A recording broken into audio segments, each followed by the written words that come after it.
Hello folks, Dan Williams here reporting to you from the Iraqi National News about the breaking news of the invasion of Kuwait. I'm receiving news that at 2 a.m. this morning, on August 2nd, 1990, Iraq launched an invasion into the state of Kuwait with 4 elite Iraqi Republican Guard divisions and Iraqi Army Special Forces units equivalent to a division full of soldiers. The main thrust was conducted by the commanders by deploying helicopters and boats to attack Kuwait City and the Dasman Palace, while other divisions seized the airports and 2 air bases. We currently have the 4th largest military throughout the nations, and as we quickly reach the main cities of Kuwait, many leaders and political figures fled to the Saudi desert. This is surprising because Kuwait was actually just helping us throughout the Iraq and Iran war. They supplied us with a loan of money that Iraq must pay back. Kuwait also supplied a major port, Basra, that Iraq could use during the war.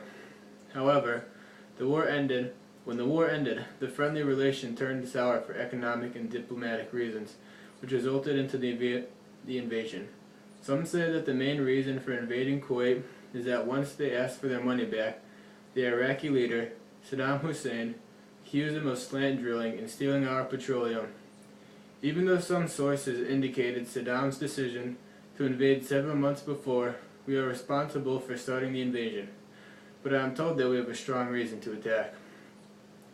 After 2 days of intense combat, most of the Kuwaiti armed forces were either overrun by the Iraqi Republican Guard or escaped to neighboring Arab countries of Saudi Arabia and Bahrain.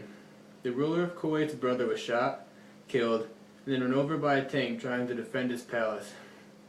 The Iraqi military allegedly committed crimes while in Kuwait. Evidence suggests that he tortured and killed hundreds of Kuwaiti nationals and people from other nations. Foreign hostages were taken, Kuwaiti properties were looted, and Iraqi forces set fire to more than 700 Kuwaiti oil wells and opened pipelines to let oil pour out into the Gulf. This is an example of a tank that was used to run through the city with palaces.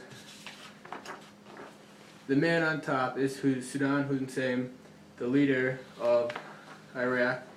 In the bottom, it shows the port that was destroyed by Iraq, just some of the damage that we received. The state of Kuwait was annexed, and Hussein announced in a few days that it was the 19th province of Iraq. The people of Iraq were very shocked when Kuwait invaded. They thought we were still good allies with them. After several weeks, when Iraq wouldn't leave Kuwait, the United Nations had to get involved to try to help with the situation. First, some countries like China and the USSR set up trade embargoes to stop trading with us until we moved out. The United Nations tried multiple times to negotiate peacefully with Saddam to have him move, but he still refused. The United States had to eventually send in military troops and attacked us to make us move ourselves through Kuwait through force. On March 15, 1991, the Iraq people finally moved out of Kuwait and returned to their home country. Saddam Hussein apologized to the U.S. government later on after he was attacked.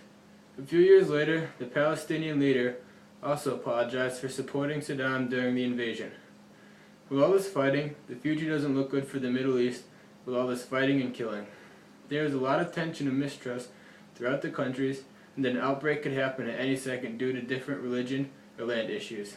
The United States and United Nations will come together and continue to support countries in the Middle East so there is no more fighting and everyone is looked upon as equal.